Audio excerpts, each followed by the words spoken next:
Welcome, everybody. I'm Scott Patton, and this is Books Cafe, presented by free-ebooks.net. I've got a very exciting guest today, someone who's been in the book publishing industry for a long time. We don't want to actually say how long because you might think he's as old as I am, and we wouldn't want that.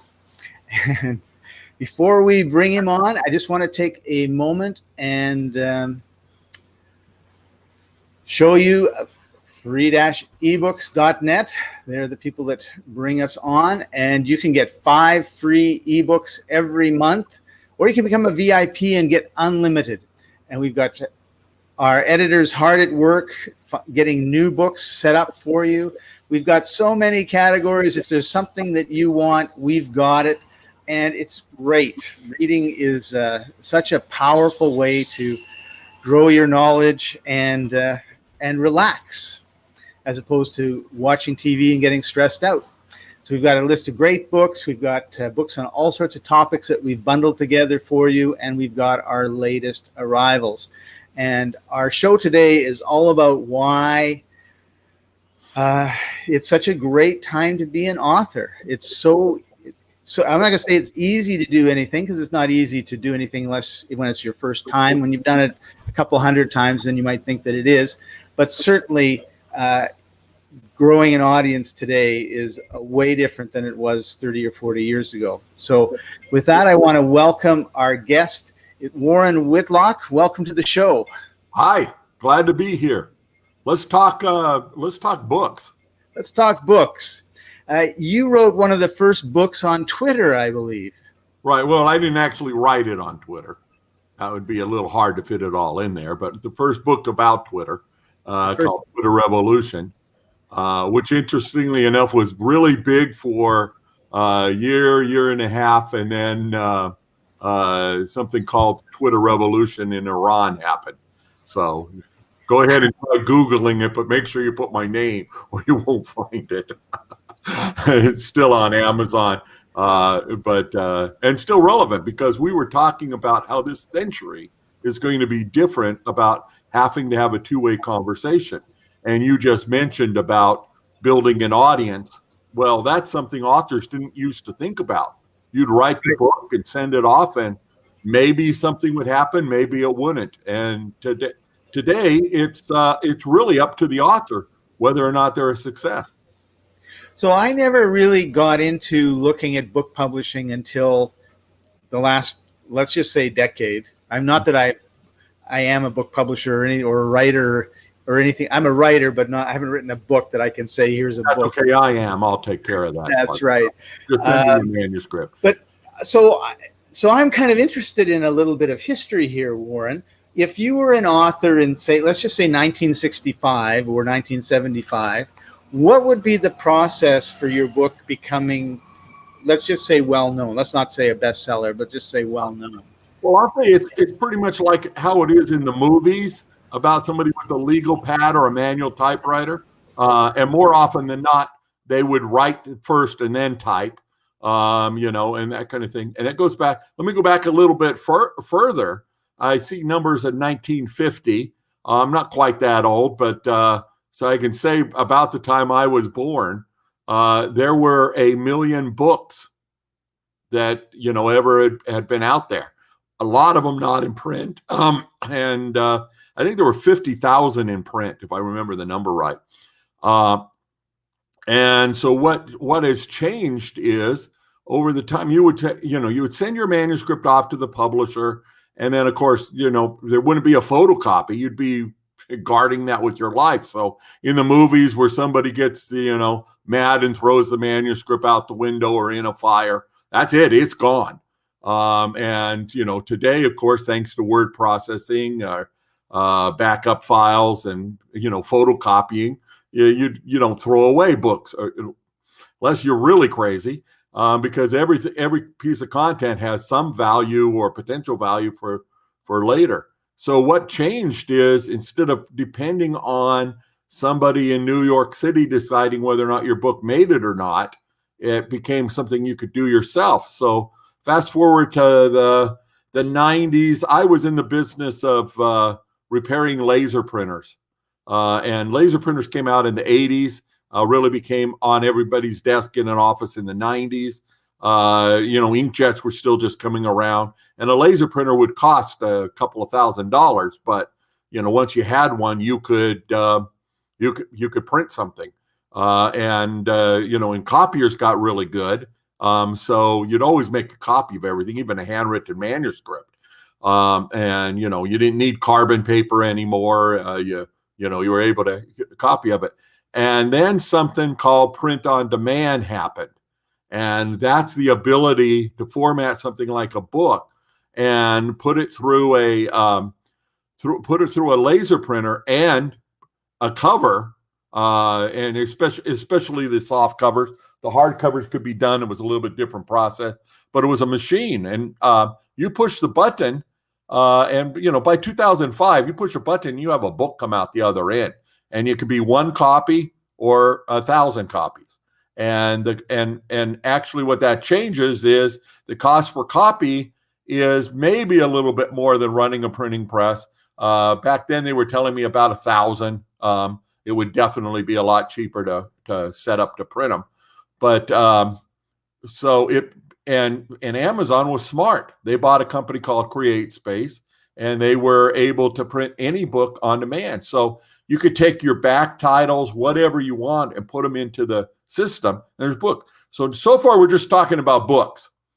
Then, 2007, I think it was, the Kindle came out.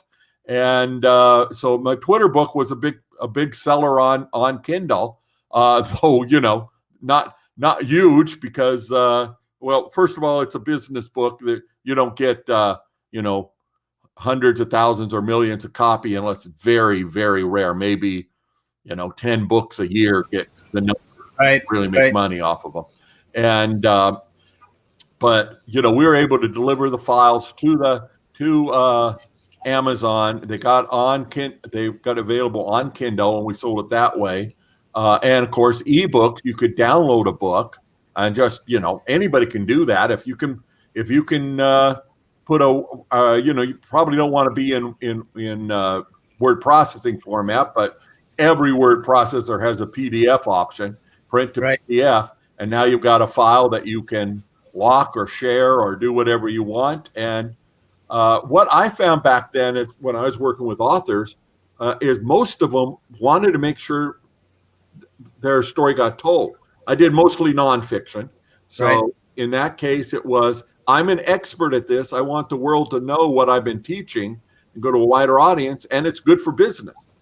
A speaker will make 60% more if they have a book, and then just basically anybody needs leads. We did all sorts of things where somebody, interested in better finances for their business. I'm publisher of a book. It still sells a couple of copies a month, and how to get financing for your small business, and those kind of things. Then the value of having the book is not in how many copies you sell, how many customers you get. But a fiction author has a story to tell and wants to share it. We all dream of being able to be like 50 Shades of Grey, where basically fan fiction kind of thing. I don't know if you call that fan fiction or not, because I don't think it was based on any other novel. But people write stories that extend Star Wars or Harry Potter, and or in such a way that they don't get copyright infringement. I'm not here to talk about that part. And they love this, and they love to blog, and they love to share. Most podcasters are doing it because they want to share.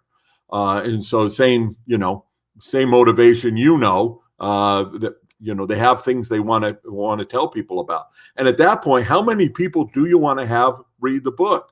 It's not like I want to sell 1 million copies so I'll make $1 million. It's, we all like that. That's be good. But I want my book to get out there. And that changes things for the publishing industry, because now publishers go with who has a platform.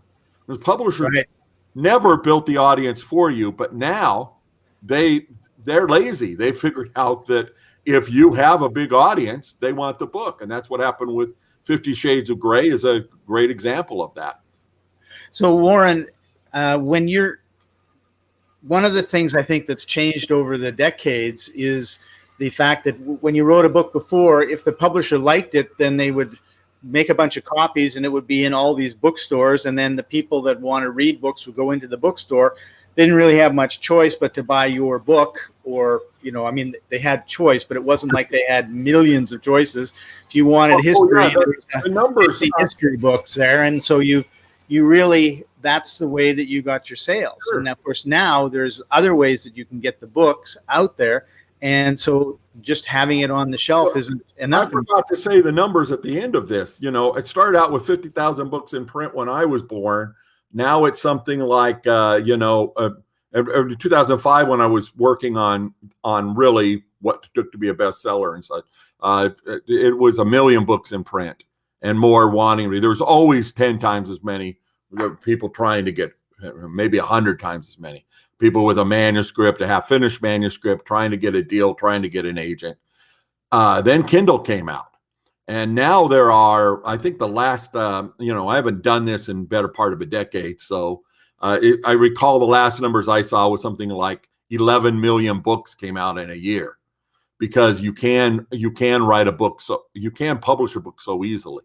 So when I'm talking about this, one thing you got to keep in mind is I'm not talking about you spent your life putting together research and you summed it up in a book or a reference book, or, the kind of thing that has been heavily footnoted and, academic and those kind of things. So there's still room for some of that stuff, although it's finished too.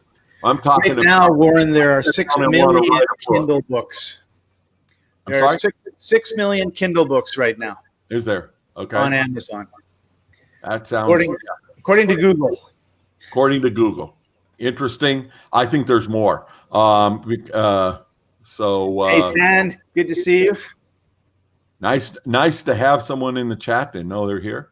Ask a question. Happy to answer your question. All right.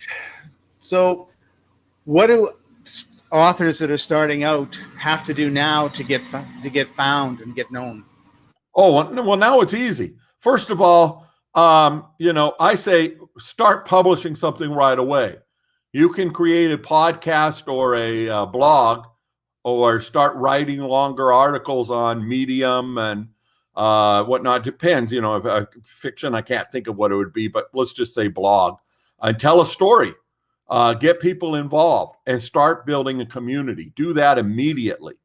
And when you have something that is a book, ebook, whatever, get it published in different places. Right now, you can go to free eBooks and free-ebooks.net, in case you can't see it at the top of the screen, and click on the submit button, and you can submit a book.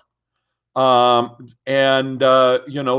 rights are such that when you publish it there, you don't get paid for it, but at any time you decide that that's worth something, or you're sending, you're going to go land a big deal and you have to remove it, we just remove it. So it's there. Most people don't, though. They have something they want to share, and they put it up there. So all the books you see on free ebooks were submitted in that way. And there's a few other things where the staff have found books, but great. What are you showing us now? I hit the ad by mistake. Okay. I wanted to show you one of the books. Boring is Good. It's published 4 days ago. It's already got 25 downloads. Right. And and there's a book description and no comments yet, but it had somebody rated already as a 5-star. So I just wanted to show people, particularly authors, that there's this great opportunity.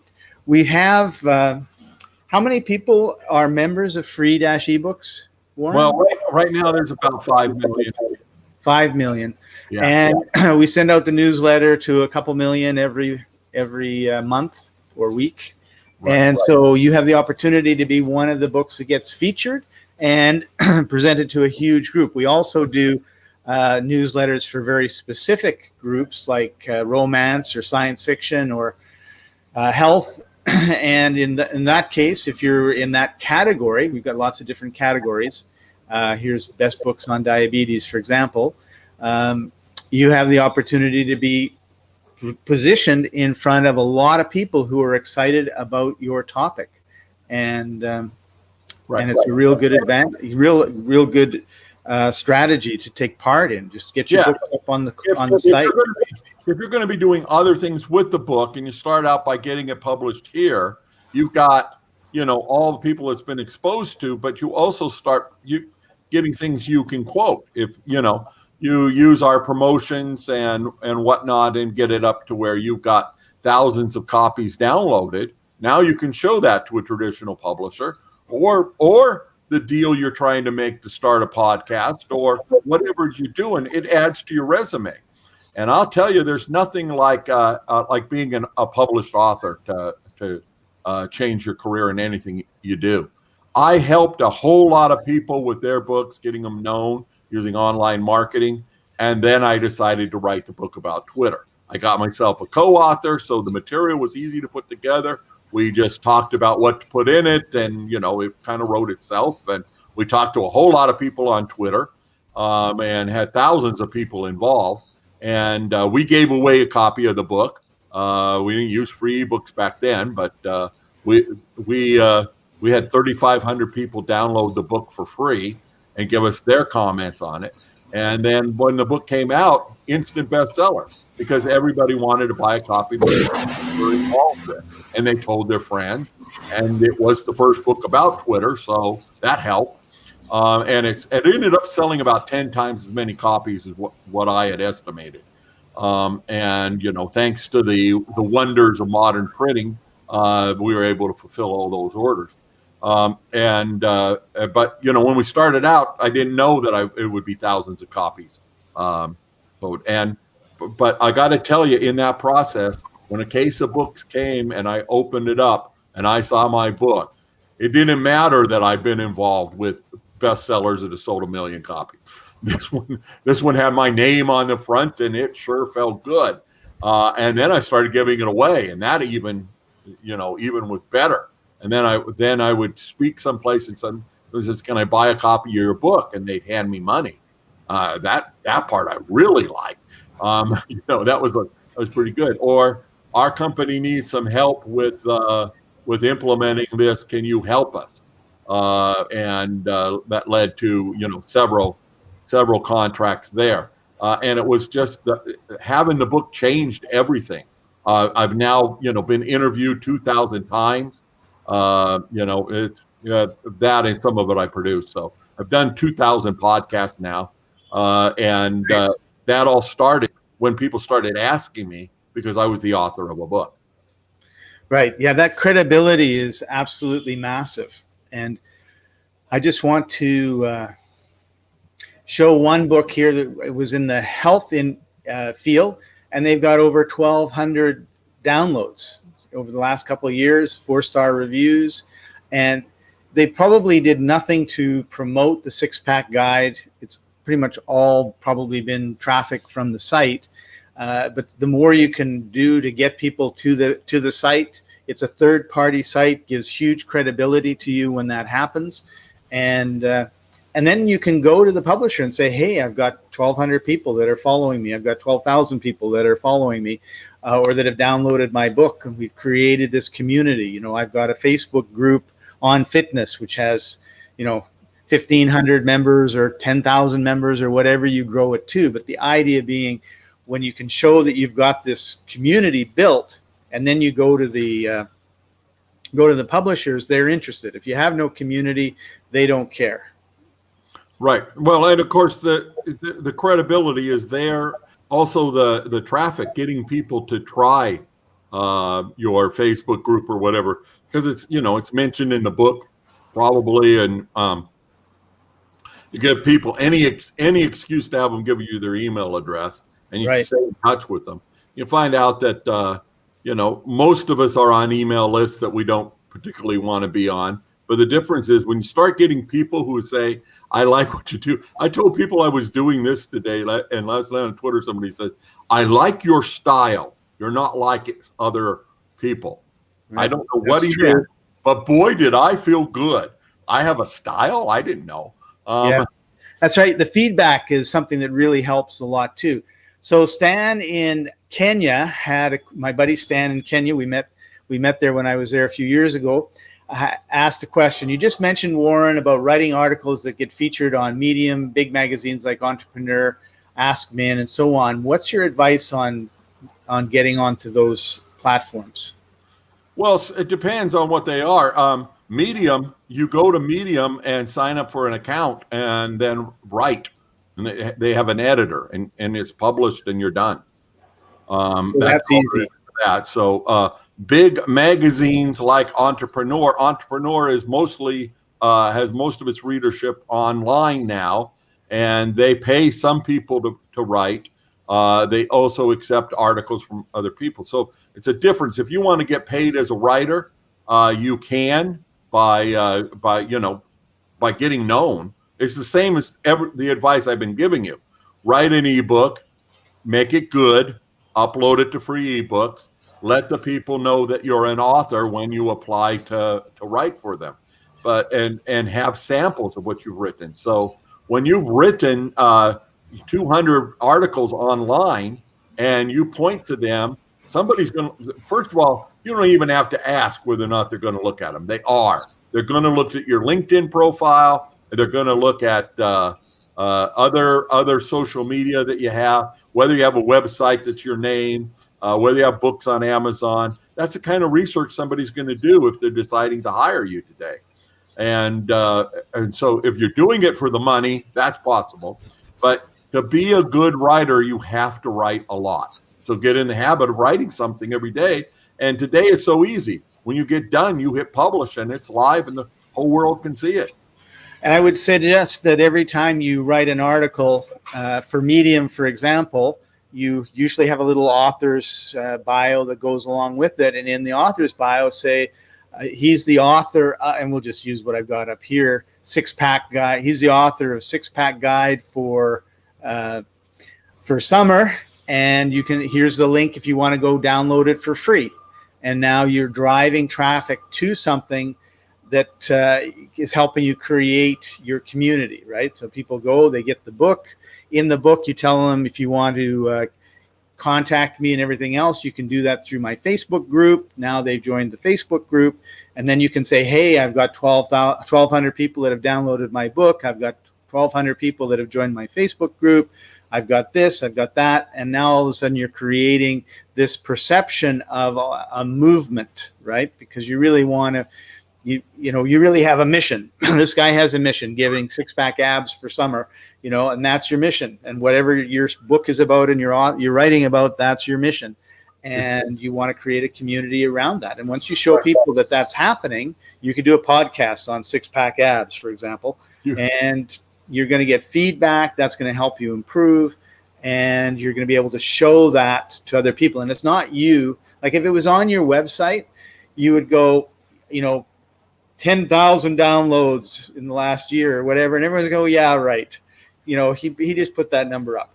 But you have no control over the number that shows up on places like free-ebooks.net. So that becomes like real and true. Right. You didn't fake it on those kind of numbers. But, right.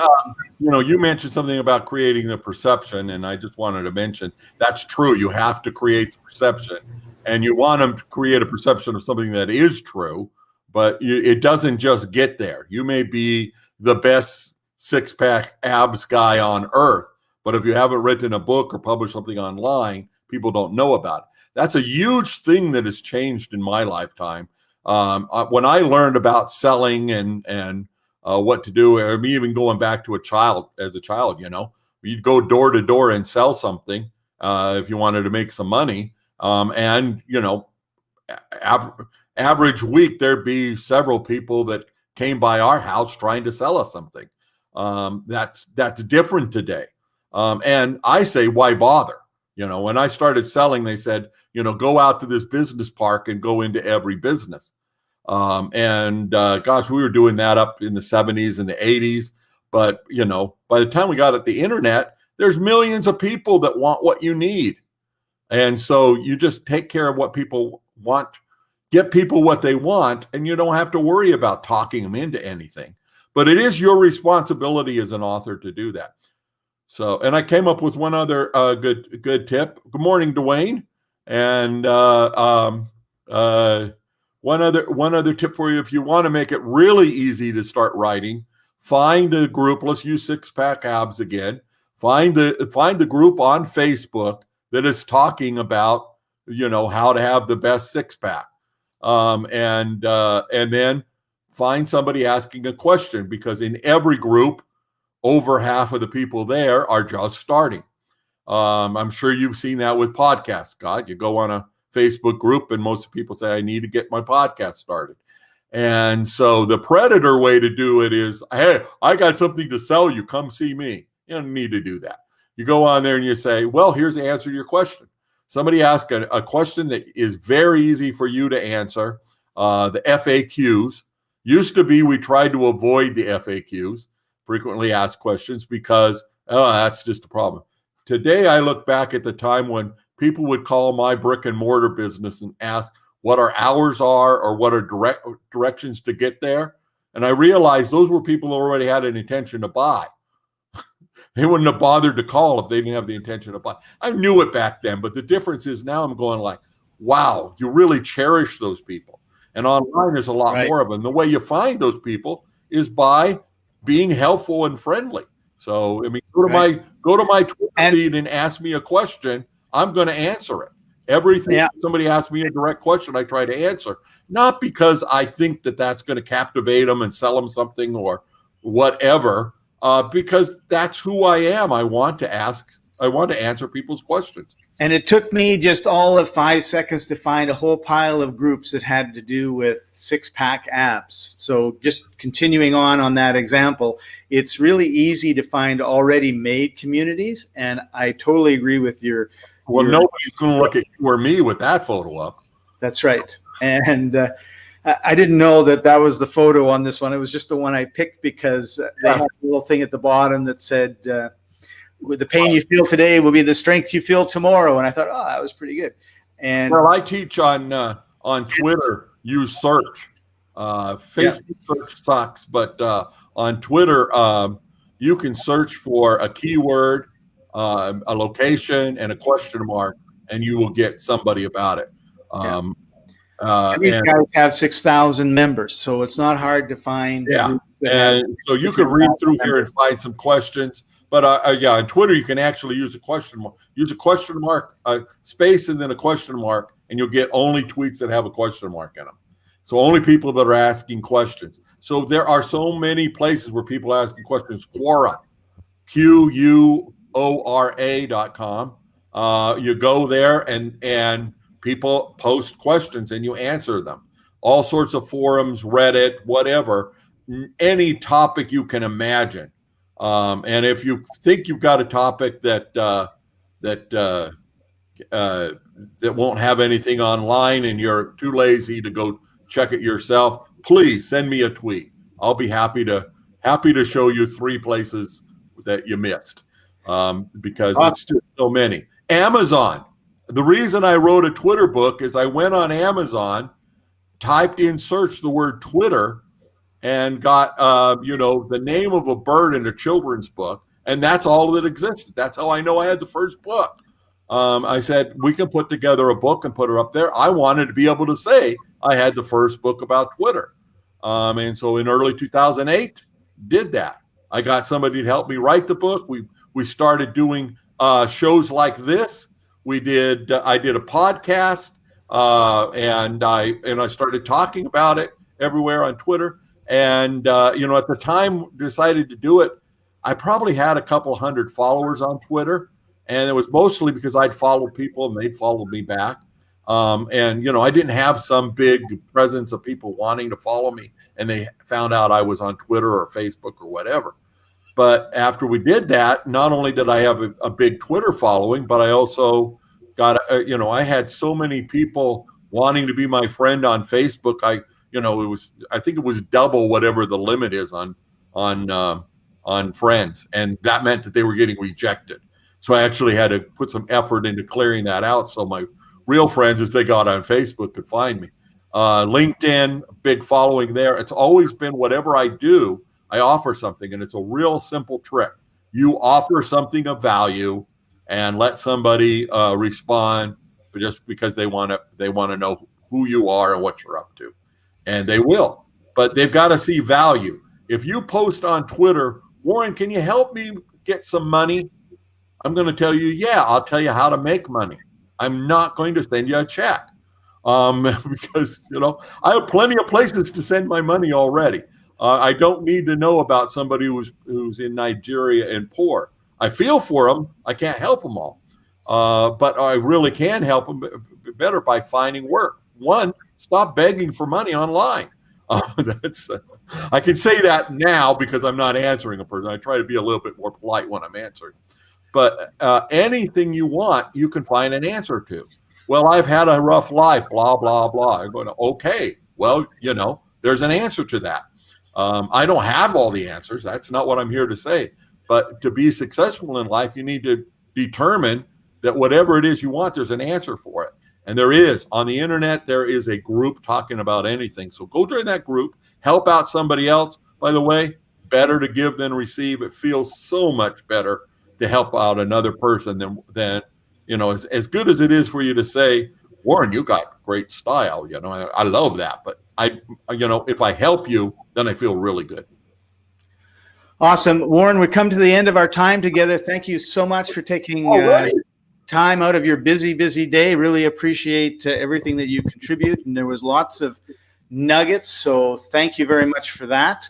And everybody, thank you for joining us. It's been wonderful having you once again. Make sure that you join us every week. We're going to be at the same time. Hit the like, share, subscribe, hit the bell if you're on YouTube, and tell your friends so you don't miss any of these interesting episodes. We're going to be talking to authors and people that help authors sell books moving forward. That's our goal, is help you find books that you can read and enjoy at free-ebooks.net. And if you're an author, our mission is to help you grow a community so that you can get your book out there and change the world, because that's what it's all about. So thanks for joining us, everybody, and we'll see you next time. Bye-bye. Oops.